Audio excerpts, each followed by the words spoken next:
Et maintenant, le décryptage ce matin des législatives 2019 s'achemine-t-on vers un report du scrutin? C'est la grande interrogation. Le flou persiste autour de l'interprétation de l'article 242 du Code électoral après la sortie de la Sénat qui a défini les modalités d'application de cet article 242. Les partis politiques sont montés au créneau. D'abord, l'UDBN et ensuite l'opposition qui était face à la presse ce lundi 18 février 2019 et qui a également parlé de ses doutes, de ses flous autour de cet article, mais également du code électoral. L'opposition a donc exigé un amendement du code électoral, mais également de la nouvelle charte des partis politiques. Le dépôt des dossiers pour ce scrutin, c'est pour à partir de demain, 21 février jusqu'au 26 février. Mais au niveau des partis politiques, les pièces essentielles ne sont toujours pas encore pour certains partis politiques, notamment la conformité à la nouvelle charte politique que le ministère de l'Intérieur devrait délivrer. Alors, dans tout ce flou et dans ces conditions réunies, peut-on respecter le calendrier électoral défini par la Sénat? Ces conditions déboucheront-ils vers un report du scrutin avec tout le débat, les passions qui se déchaînent autour de ce scrutin du 28 avril 2019? C'est donc la préoccupation essentielle de ce débat. À retrouver avec Éric Koumalon. Il est acteur politique, président du mouvement Osons Ensemble. Monsieur Koumalon, bonjour. Bonjour, cher ami. Merci pour l'opportunité que vous nous offrez pour pouvoir nous extérioriser. Et donc, je profite de l'occasion pour saluer le promoteur de cette maison, cette noble maison, et je salue tous les journalistes qui s'y travaillent. Merci à vous. Et en face de vous, Grégoire Dansou, habitué à nos plateaux. Grégoire Dansou, DP, directeur de publication du journal Le Grand Quotidien. Grégoire, bonjour. Bonjour, collègue. Alors, la première question s'adresse à vous, monsieur Koumalon. Nous sommes aujourd'hui à la veille du dépôt des dossiers, 21 février, 26 février au niveau de la Commission électorale nationale Sénat, au niveau des partis politiques ou des candidats, les questions de retrait, délivrance de quitus fiscal, les questions se posent. Également au niveau de l'article 242, beaucoup de flou, la conformité, les récépissés ou les certificats de conformité exigés par les institutions pour le dépôt des dossiers se posent. Alors, dans ces conditions, qu'est-ce qui pourrait se passer? Merci, cher ami. Je dirais que c'est de bonne guerre qu'aujourd'hui, tout le monde se peine pour pouvoir quand même se régulariser. Aujourd'hui, nous sommes à la veille et je suis sûr que tous les partis concernés seront en train d'œuvrer pour pouvoir se régulariser face aux principes bien définis depuis longtemps. Je crois que aujourd'hui, ce n'est plus l'occasion encore, ce n'est plus une opportunité d'aller se chercher encore, mais c'est plutôt une occasion pour chacun, que ce soit de l'opposition comme de la mouvance, aller se régulariser selon les principes, selon les décisions, selon en réalité tout ce qui sort du code électoral. Mais quand vous demandez aux partis d'aller se régulariser, justement, des partis, selon les conférences de presse que nous avons suivi, les déclarations, des partis ont quand même fait les pas et ont déposé les dossiers pour ce qui est, par exemple, si on va pas à pas, la conformité face à la nouvelle charte politique, des partis qui ont quand même déposé des dossiers, qui ont déposé depuis le 31 octobre, dont l'UDBN, l'Union démocratique pour un Bénin nouveau, et jusqu'au moment où nous sommes, à l'heure où nous parlons, c'est que ces partis ne sont pas encore entrés en possession, soit des certificats ou des récépissés. Ok, merci.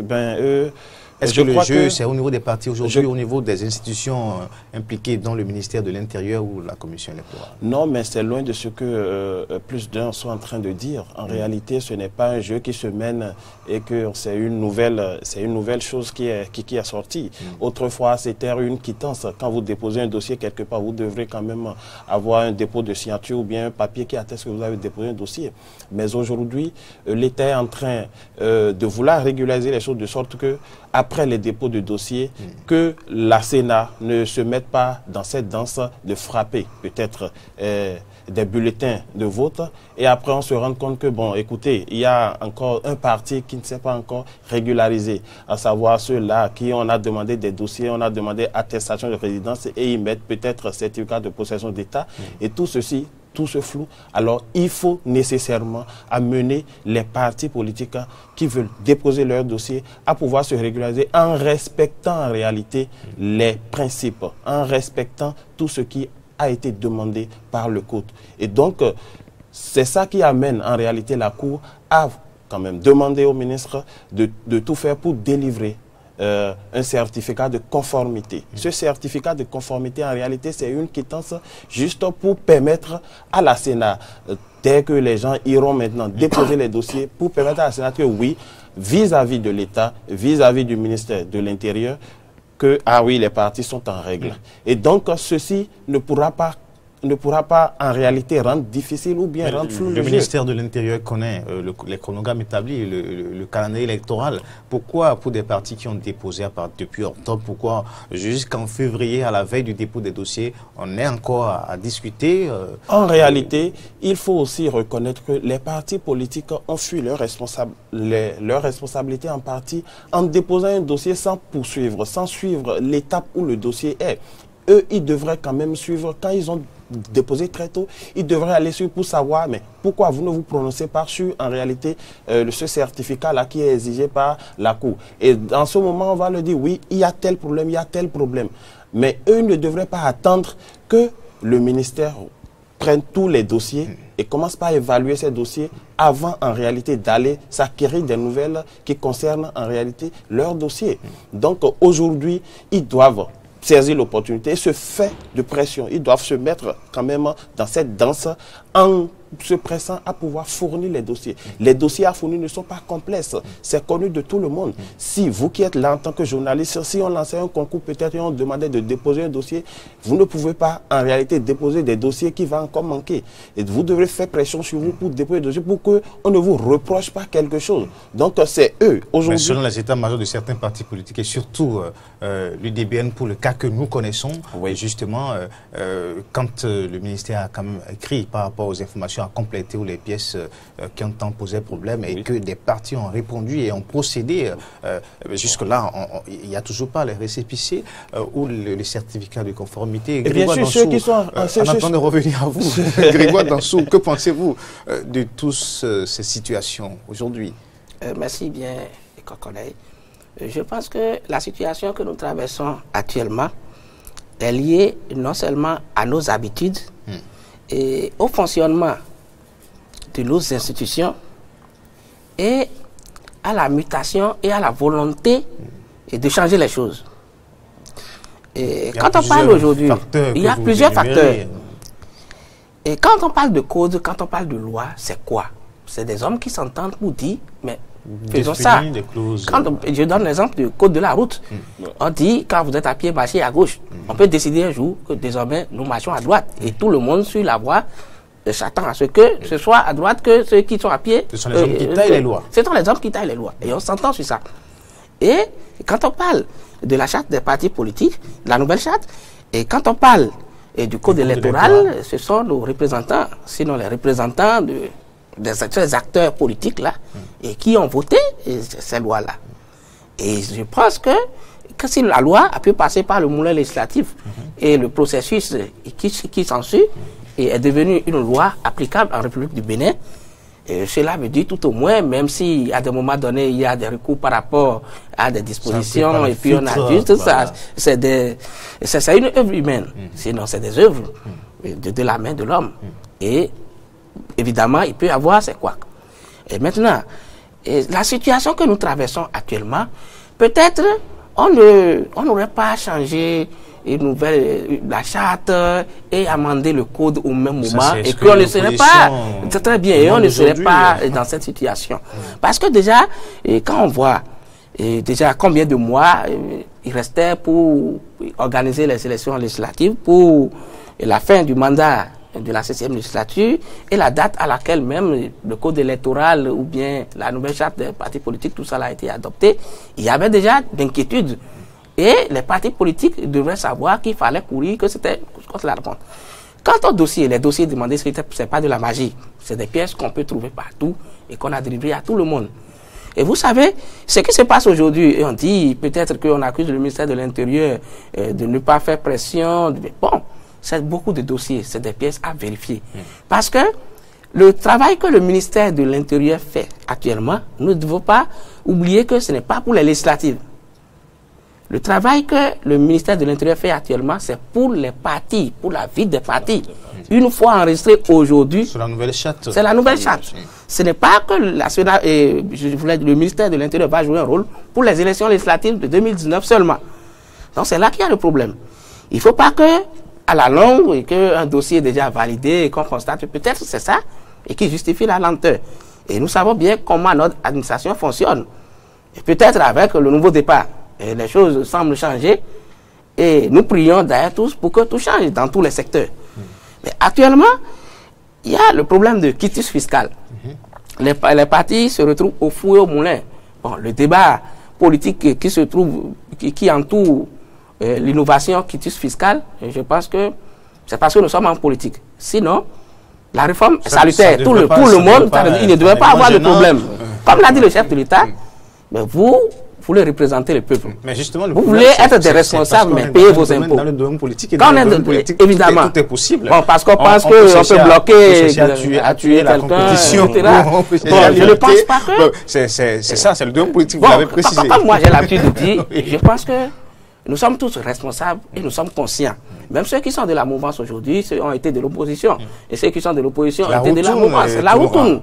Et nous savons que les codes, les dangers des codes, ça va rattraper. Et les rôles vont changer. Et la peur va changer de camp. Et nous serons confrontés aux mêmes réalités. Donc il vaut mieux qu'on se patiente et que le jeu soit fait normalement, et que ce soit la mouvance, que ce soit l'opposition, que chaque parti joue son rôle et qu'on voit dans la possibilité ce qu'on peut faire en 24 heures et qu'on le fasse en 24 heures, ce qu'on peut faire en 72 heures, qu'on le fasse en 72 heures, et qu'on ne se précipite pas aussi trop pour se retrouver dans l'enfer. Alors, je nous propose de suivre l'extrait du ministre Saka Lafia lors de sa sortie ce jeudi.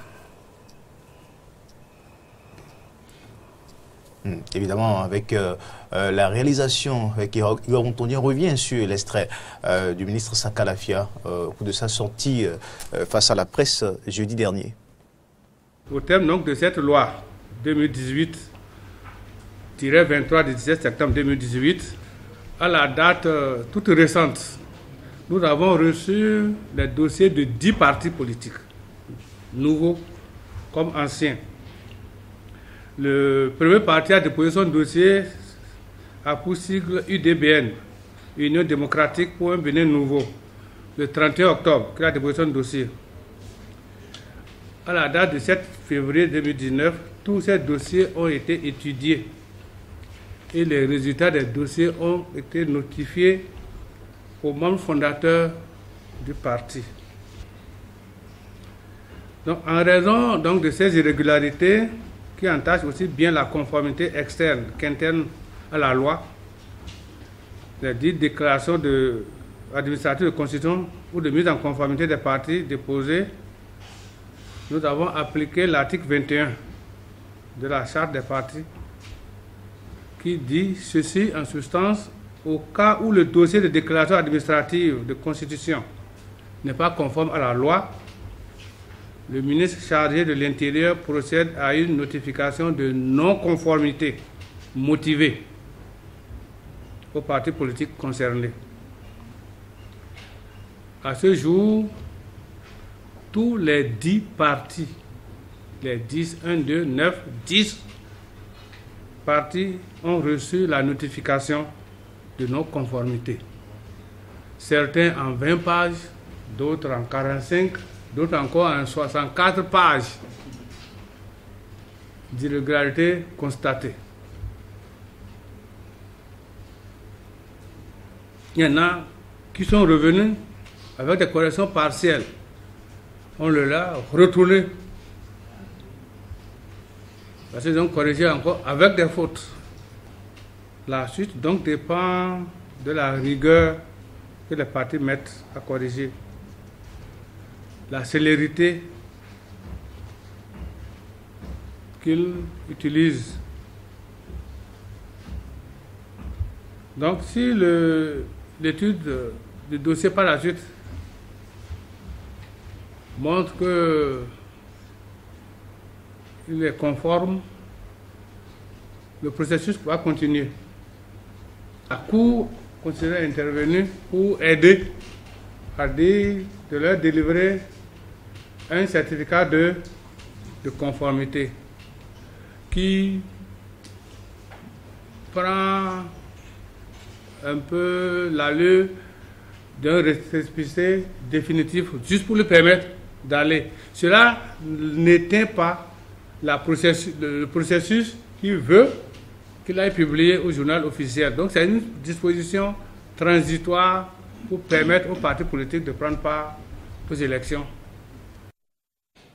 Voilà, ce sont là les déclarations du ministre de l'Intérieur. Mais en principe, est-ce qu'aujourd'hui, à la veille du dépôt des dossiers, est-ce qu'on serait là encore en train de discuter, de parler de conformité ou non-conformité?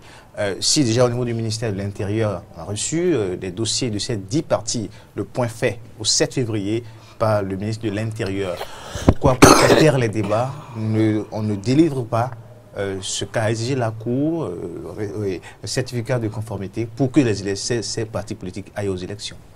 Éric Koumano. Oui, merci M. Koné Aïster. Je crois que nous sommes à l'ère des réformes du système partisan, donc il faut changer les habitudes. Il ne faut plus continuer à végéter dans une gestion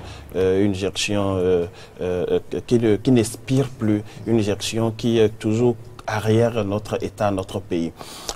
Les dossiers qui sont définis, ce qui a déposé par les partis politiques sont bien précises. Et je crois qu'à travers la déclaration du ministre de l'Intérieur, nous sommes en train de comprendre que, oui, nos partis politiques présentent des faiblesses données.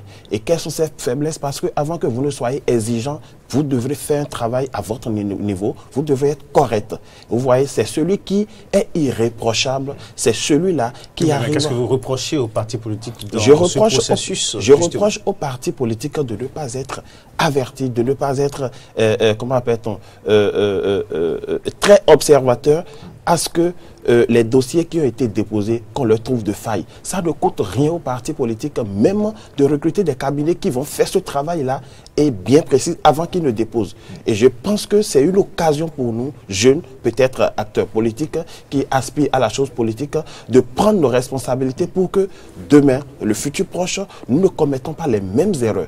Et tout à l'heure, on a constaté que le ministre de l'Intérieur est en train de dire que tous ces 10 partis politiques qui ont déposé les dossiers, ils ont trouvé de failles à tous ces 10 partis politiques. Ce n'est pas bien.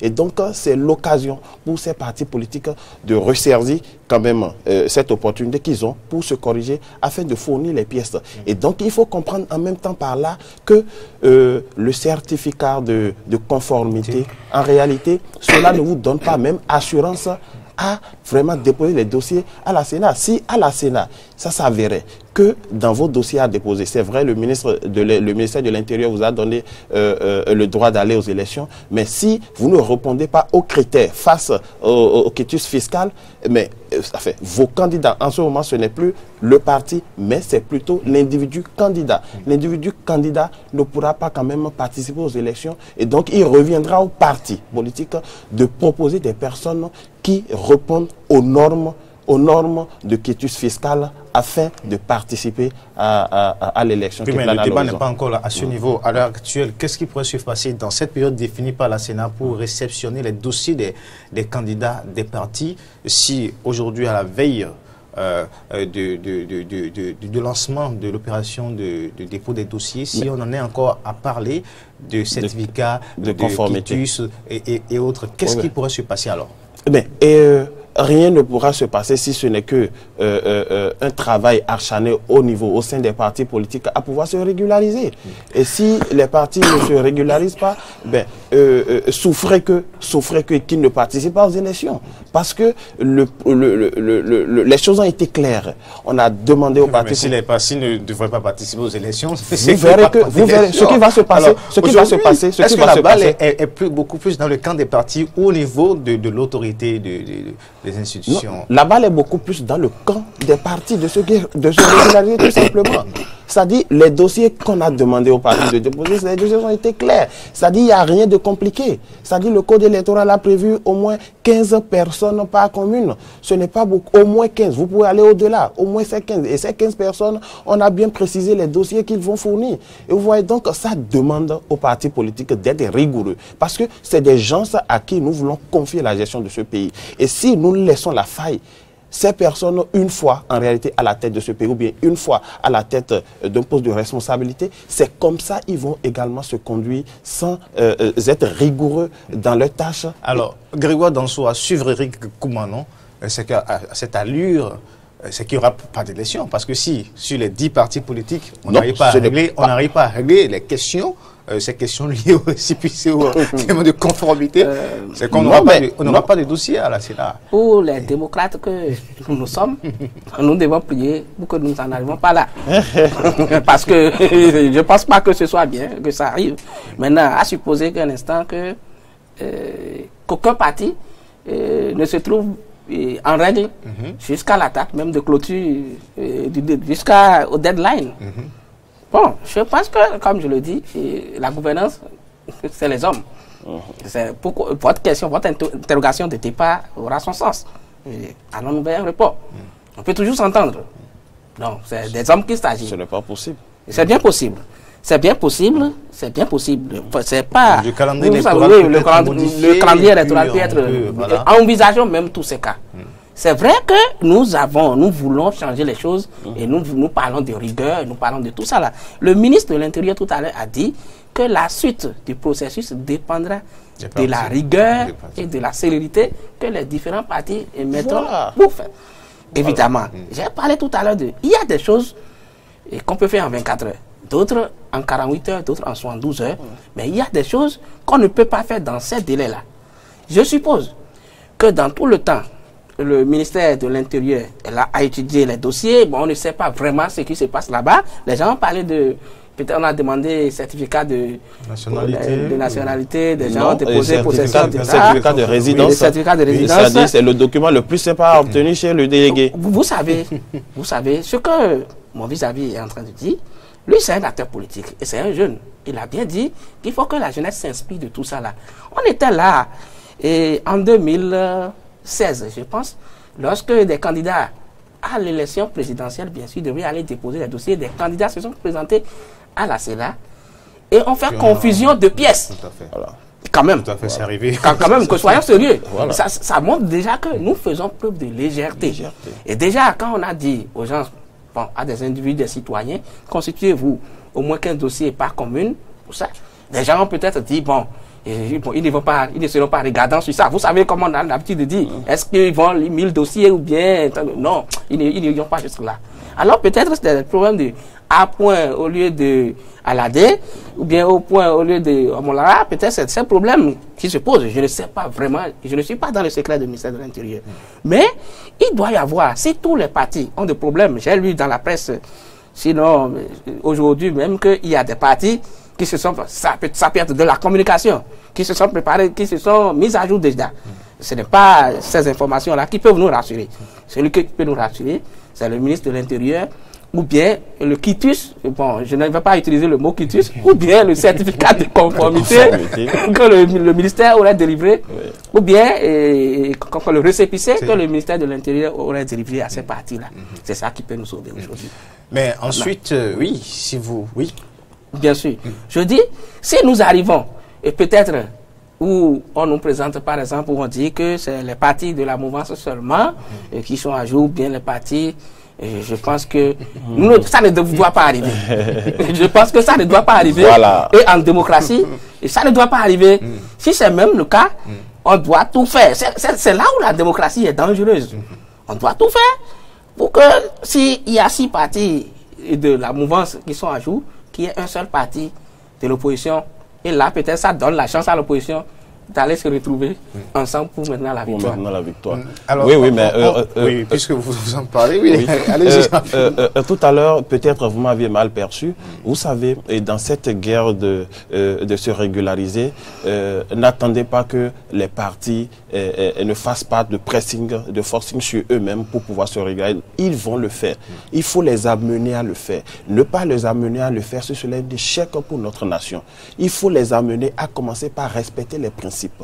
Et donc, je suis sûr, moi je parle parce que, je parle et je dis qu'il n'y aura pas de report parce que vous êtes d'accord avec moi que l'élection qui plane à l'horizon, c'est une élection constitutionnalisée. Et vous voyez, ce n'est pas l'élection communale, ce n'est pas l'élection locale, c'est l'élection législative. Et donc, s'il y a un jeu qui va se faire, ce ne serait pas dans le report, mais plutôt peut-être à une assise de toutes les tendances, de toutes les forces politiques. Non, non, ce n'est pas que je rejoins l'opposition. En réalité, avant que l'opposition ne sorte pour se prononcer sur de telles situations, ce n'est pas maintenant que l'opposition allait le faire. En réalité, l'opposition devrait être bien avertie et c'est depuis la période de vote de ces codes et tout qui devrait quand même sortir et sonner la sonnette d'alarme et en même temps saisir la cour. Parce que on a quand même écouté l'opposition. Le tout ne suffit pas. La minorité parlementaire le tout ne suffit pas. Le tout ne suffit pas de monter au créneau pour pouvoir sonner sur la sonnette d'alarme. C'est qu'il faut aller selon en réalité les prescriptions. Il faut avoir de preuves tangibles. Il ne faut pas seulement parler. C'est que nous ne sommes plus à l'ère comment dirais-je, de la théorie. Nous sommes à l'ère de la pratique. Vous voyez, aujourd'hui, tout le monde dit que, bon, voilà, et nous attendons, la gestion de toutes choses doit être axée sur les preuves palpables. Et donc, il devrait saisir la cour. Mais pourtant, cette déclaration de l'opposition est bienvenue au bon moment, puisqu'on est en situation, c'est face à la situation. Voilà. C'est que ce n'est pas à la veille, en réalité, à quelques jours des élections, qu'il faut se lever et demander la relecture du code électoral. Ce n'est pas, nous sommes déjà à la veille. Et ils sont conscients que c'est une élection constitutionnalisée. Poursuivre, nous allons revenir sur la déclaration de l'opposition. Déclaration lue par candidat Zanaï ce lundi 18 février 2019 face à la presse nationale et internationale.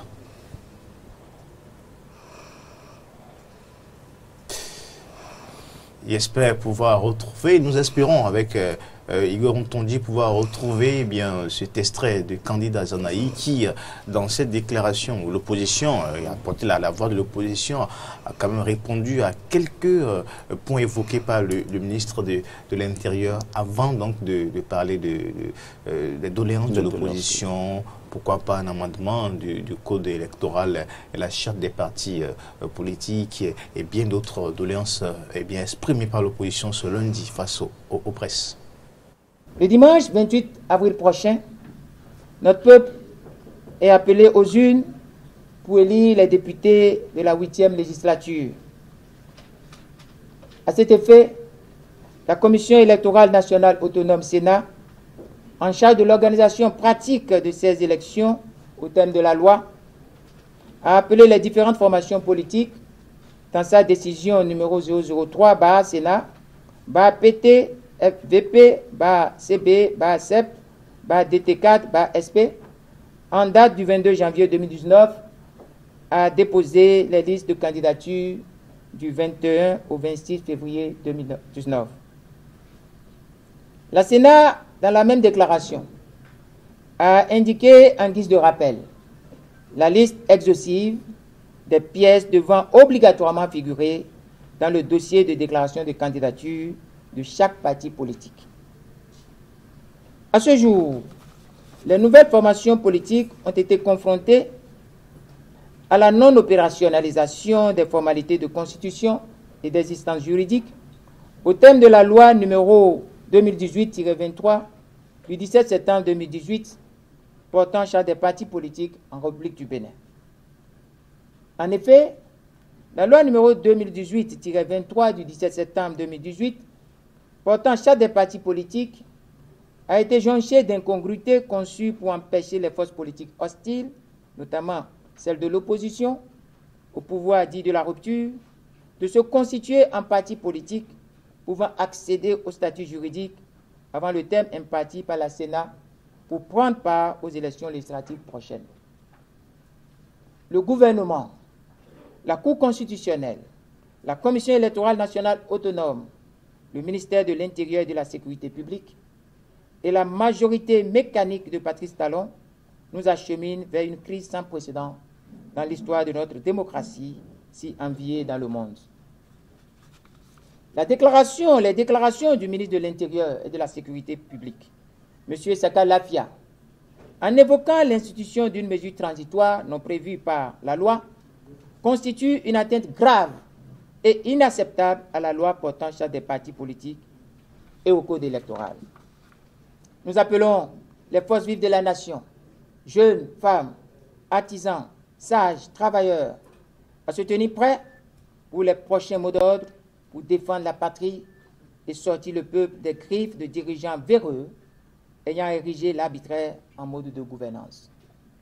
Nous appelons les forces vives de la nation, jeunes, femmes, artisans, sages, travailleurs, à se tenir prêts pour les prochains mots d'ordre pour défendre la patrie et sortir le peuple des griffes des dirigeants véreux ayant érigé l'arbitraire en mode d'ordre de gouvernance.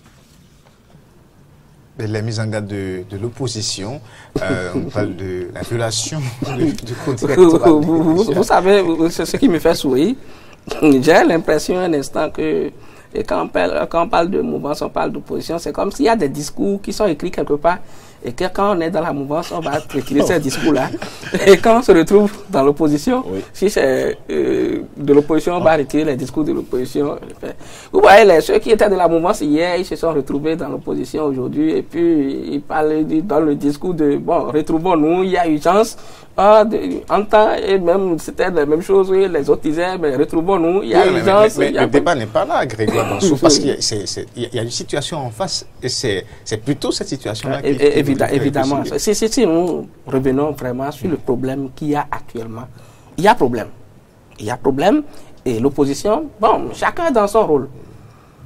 Vous savez, les partis dits de la mouvance, sinon les partis qui se réclament aujourd'hui de la mouvance, ne sont pas tous de la mouvance. Ne soutiennent pas forcément le chef de l'État. Ah, mais pourquoi vous je ne voulais pas dire que je ne voulais pas dire que vous le savez mieux que moi, parce que quand on parle d'allégeance, quand on parle d'un leader charismatique, c'est quelqu'un qui est devant, qui dit faites ci, faites ça. Nous avons appris et que le chef de l'État a dit pour me soutenir, mettez-vous dans tel bloc, dans tel bloc. Mais celui qui ne fait pas ça et crée autre chose n'est pas dedans. Même quand les gens réfléchissent et disent bon, nous avons pensé qu'en nous mettant à part, nous pouvons mieux soutenir le chef de l'État. En nous mettant de ce côté, nous pouvons le faire. Il y a déjà problème de subordination ou bien problème d'insubordination. Donc, par rapport à ça, déjà... Les ne sont pas d'accord avec vous parce que ce leader-là, ce leader n'existe pas sans ces partis-là. Et ce sont ces partis qui ont fait ce leader. Et ce leader ne peut quand même pas exprimer sa volonté sans tenir compte de l'expérience politique de sa base aussi. C'est ça aussi. C'est peut-être vrai, mais quand, évidemment, nous voyons le discours, vous ne voyez pas que ceux qui fustigent aujourd'hui, même quand on n'est pas d'accord, mais quand on sait qu'on n'est pas à jour vis-à-vis du fisc, on ne monte pas au créneau pour dire que voilà un phénomène qui est arrivé. Quand on est de la mouvance, on ne fait pas ça. On cherche à négocier, on court. Ils ne dorment plus. Excusez-moi, je ne suis pas dans leur maison, mais je sais que les ténors politiques, ils ne dorment plus. Ils ne dorment même plus une seule minute. Et vous dormez peut-être 2 minutes en 24 heures. Et ils ne dorment plus. Depuis quelques jours. Et c'est ça la course contre la montre dont il s'agit. Aujourd'hui, face à cette situation, les doléances, les exigences de l'opposition, et puis au niveau du ministère de l'Intérieur, la Sénat, la Cour et tout, est-ce qu'aujourd'hui, nous allons inévitablement, ou je retire l'expression inévitablement, est-ce qu'aujourd'hui, nous allons vers un report des élections? Ne disons dans ce pas... flou, bien dans cette situation, cette condition... Vous savez, la vie et l'homme, c'est un état d'esprit et c'est la psychologie. Ne travaillons pas les gens à penser qu'on doit reporter. Travaillons les gens à se mettre au travail. Disons-leur que nous connaissons le chef de l'État, nous connaissons ceux qui sont... Oui, évidemment. Encourageons-les à courir pour se mettre en règle par respect aux institutions et aux lois de la République. Maintenant, je reviens encore. Si ce n'est pas possible, c'est des hommes qu'il s'agit. Les institutions peuvent s'entendre, des hommes peuvent s'entendre toujours pour dire, voyons voir, voilà ce que nous avons constaté. On ne peut plus. À l'opposition qui demande une assise une assise à quelques heures de... Est-ce que c'est d'une assise qu'il s'agit? Est-ce que c'est d'une assise qu'il faut parler là? Je pense que... Ils ont même parlé de relecture du code électoral. Bien sûr. Je ne sais pas si c'est possible, mais je sais que des hommes, des institutions, des responsables peuvent s'entendre s'il faut décaler la date. Décaler la date des élections du 28 avril même ne constitue pas déjà un problème jusqu'au jour où nous sommes. Donc quelque chose peut se faire. Rick Malon. Oui, merci cher ami. Je suis au regret d'entendre de mon cher ami tout à l'heure dire que, comment dirais-je, il y aura une assise peut-être pour pouvoir conserver, c'est-à-dire si l'assise est dans l'esprit de conserver en réalité les richesses démocratiques, de conserver en réalité la cohésion sociale, l'unité, je crois que c'est bon. Mais pour le report, je ne pense pas que c'est opportun de procéder au report. Parce que c'est l'élection législative, c'est constitutionnalisé, je l'ai dit tout à l'heure. Et donc, il revient aux partis de faire de l'exigence sur eux-mêmes afin de pouvoir fournir les dossiers qui se demandent au ministère de l'Intérieur. Et donc, ça permet en réalité, aux partis, ou bien ça permet en réalité à ces personnes qui constituent le parti de se donner une nouvelle forme de dynamisme, de rigueur, vous voyez, comme le souhaitent les réformes aujourd'hui, que rien ne sera plus fait comme avant. Et donc, il y aura nécessairement l'élection, il n'y aura pas de report, chaque parti va se conformiser. Je suis sûr que tout à l'heure, vous allez parler de l'UDBN, c'est sûr que l'UDBN se serait déjà conformisé. Il n'est pas encore tard de délivrer le certificat de conformité, il n'est pas encore tard.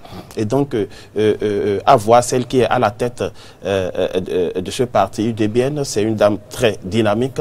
Je suis sûr qu'elle fera tout ce qui est de son possible pour se régulariser, et ce qui sera le cas de tous les autres partis politiques.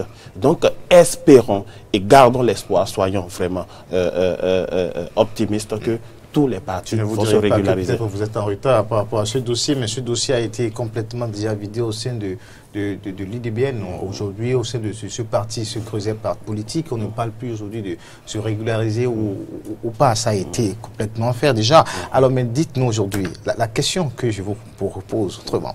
Alors, si au bout des délais, le calendrier électoral est connu, on ne sait que du 21 au 26, dépôt des dossiers et tout, vous demandez aux partis de se régulariser. Les partis feront peut-être l'essentiel également. Mais qu'est-ce qu'en face l'autorité doit pouvoir faire également pour accélérer le processus? Et puisque c'est là le vrai débat, c'est là la question qu'on est en train de se poser aujourd'hui. Et si, pendant cette période-là, on n'arrivait peut-être pas à avoir, les partis n'arrivaient peut-être pas à obtenir les dossiers, puisque sans compter la lourdeur administrative dans notre pays, est-ce qu'on peut agir sur le calendrier électoral? Qu'est-ce qu'on pourrait faire dans ce sens-là?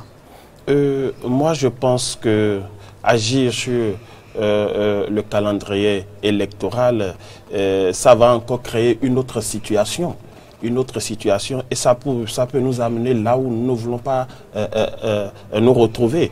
Et donc, s'il y a lieu de faire quelque chose, c'est d'appeler tous les déposants de dossiers à pouvoir se régulariser. Mais pourquoi qu'est-ce qui vous donne en réalité, qu'est-ce qui vous pousse à avoir des hypothèses que si les partis ne se conformisaient pas? Les partis ont déjà déposé leur dossier et on a juste noté quelques irrégularités. Si de octobre jusqu'à maintenant, pendant plus de 2 ou 3 mois, on est en parlé de quoi? Il y a défaut de pièces, il y a des de conformité. Ce n'est pas en 6 jours qui reste au niveau de la Sénat, en 5 jours, peut-être que... C'est ça justement, ce sont là les interrogations. La plupart de ce qui a été demandé, même vous pouvez l'obtenir en une journée. La plupart des dossiers qui ont été demandés, même en une journée, vous pouvez l'obtenir. Alors, j'aurais souhaité que tous les partis politiques fasse ce travail. Donc pour vous, la balle est plus dans le camp des partis politiques. La balle est plus dans le camp des partis politiques. Et alors, non, dans le camp du ministère de l'Intérieur. Le ministère de l'Intérieur a été clair et a même souligné les erreurs qui figuraient dans le dossier qui a été déposé. Donc il revient aux partis politiques de faire pression sur soi afin de se régulariser tout simplement. Éric Koumalon, vous êtes du mouvement Osons Ensemble. Grégoire Dansou, directeur de publication du Grand Quotidien. Alors, avant de vous laisser partir maintenant, on peut commencer déjà par tirer les conséquences déjà de cette situation que nous vivons. Le Bénin a pas de démocratie avec alternance politique, les élections régulièrement organisées, mais les réformes entre-temps préparent là et on en est à cette étape aujourd'hui. Alors, comment est-ce qu'il faut faire désormais pour éviter de pareilles situations? Est-ce que nous allons continuer par tailler des lois qui se retourneront encore contre nous? Merci, je connais. Je pense que le philosophe qui a dit que le plus mauvais des régimes, c'est le régime démocratique, il n'a pas tort. C'est le régime où on perd du temps. C'est vrai, nous avons opté pour la démocratie, c'est une option et nous l'assumons. Et nous savons que c'est la liberté, c'est tout, ça donne plus. Mais comme l'a dit le professeur Joël Aïvo, la démocratie ne conduit pas automatiquement au développement, sinon la démocratie ne conduirait pas au développement. Et si à tout moment, on doit se réunir, on doit se retrouver pour prendre l'avis de tout le monde sur des problèmes, c'est de ça il s'agit. C'est une affaire de temps. Et c'est notre option. Et lorsque vous avez 7 enfants en régime démocratique, et cela voudra dire que lorsqu'on veut cuisiner le soir, que vous consultez les enfants, et s'ils ont l'âge de décision, bien sûr, vous demandez, toi tu manges quoi, et c'est la voix de la majorité, et qui l'emporte. Et le philosophe qui disait que le plus mauvais des régimes, c'est le régime démocratique, a dit, si sur 5, il y a 3 cons, c'est la voix de ces cons-là qui passent. Et nous sommes confrontés aux réalités de la démocratie où il faut consulter, il faut se concerter pour prendre des décisions. Et donc ça prend du temps. C'est pourquoi on parle de pas forcément un bon régime. Si c'était dans l'autre régime que nous connaissons, ça dit on prend la décision et on passe vite. Ce n'est pas de ça qu'il s'agit maintenant. Il ne s'agit pas de faire tête dure et de passer vite. Nous sommes en régime démocratique et quand l'opposition parle de concertation, on peut toujours concerter. Que ce soit le chef de l'État qui est aujourd'hui vu comme le leader de la mouvance, il est conscient que on ne peut pas faire ci dans tel délai, on pouvait faire ci. Si les gens ont accusé de retard jusqu'à un moment donné, et comme vous l'avez dit tout à l'heure, vous savez, les autres partis, c'est des partis qui existaient déjà, et il faut se formaliser. Ils ont quel que soit, même si les partis ne fonctionnaient pas comme ça, ils ont quand même des gens qui les représentaient, même si c'est 2 personnes, 3 personnes dans le lieu. Il a fallu seulement dire, bon, faites ci, et puis recruter, ils ont recruté des militants. Maintenant, les nouveaux partis créés, ce sont même les partis de la mouvance, et qui se sont... Ils ont fait leur truc là et puis ils se sont retrouvés. L'autre question qui retarde même, il y a l'histoire de quitus fiscal. Ça n'affecte pas seulement, ça n'affecte pas seulement les gens de l'opposition. Peut-être c'est surtout les gens de la mouvance où il y a de grandes personnes, de grandes personnalités et qui ont des biens et qui ne déclaraient peut-être pas ou bien qui ils ont des difficultés à obtenir cette pièce-là où il faut payer les impôts. Maintenant, il y a des gens qui ont des arriérés d'impôts et qu'il faut courir par rapport à ça. C'est vrai que dans le schéma de la politique et de la négociation politique, on peut dire, bon, nous sommes dedans, on va appeler le chef de l'État, il faut l'appeler pour dire ce qu'il peut faire pour nous. Le chef de l'État que nous connaissons actuellement, il peut dire non. Et ça peut être une manière pour rajeunir le Parlement, parce que plus on est jeune, plus peut-être on a de facilité à avoir cette pièce, puisqu'on n'a rien. Merci Grégoire Dansou et Éric Koumalon rapidement pour boucler. Oui, comme l'a dit mon cher ami en face, je crois que c'est une grande opportunité pour la jeunesse de pouvoir participer activement aux élections, parce que ces partis politiques qui se retrouvent en difficulté à fournir des pièces, ils ont des jeunes au sein d'eux. Et ces jeunes qui aspirent quand même participer également à la chose politique. Et donc, il leur revient de donner la chance à ces jeunes-là à fournir leurs dossiers, parce qu'eux, ils n'auront pas de difficulté à fournir les dossiers. Donc, c'est une nouvelle forme de permettre à la jeunesse de pouvoir se faire axer, vous voyez, sur les instances décisionnelles, vous voyez, quel que soit le niveau. Et donc, je demanderai à tous les partis politiques de faire l'effort, de faire pression sur eux-mêmes afin de pouvoir se régulariser. Et dès qu'ils se régulariseraient, c'est sûr et certain qu'on va leur délivrer le quitus fiscal, parce que le certificat de conformité. Et donc, il n'y a rien qui pourra les empêcher de participer librement aux élections, si ce n'est qu'eux-mêmes.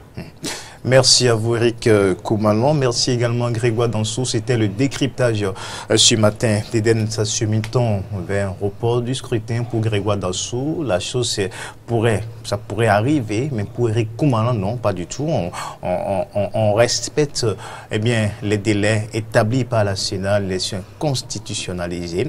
Il faut respecter les délais. Il faut simplement que les partis politiques se régularisent par rapport aux exigences demandé par le code électoral pour avoir les quitus nécessaires pour le dépôt des dossiers qui commence déjà à partir de demain 21 février 2019 et ce jusqu'au 26 février au niveau de la Commission électorale nationale autonome Sénat. D'autres rendez-vous sont annoncés également pour faire le point à chaque niveau du scrutin sur Eden en télévision. Mesdames, Messieurs, merci d'avoir suivi donc ce débat.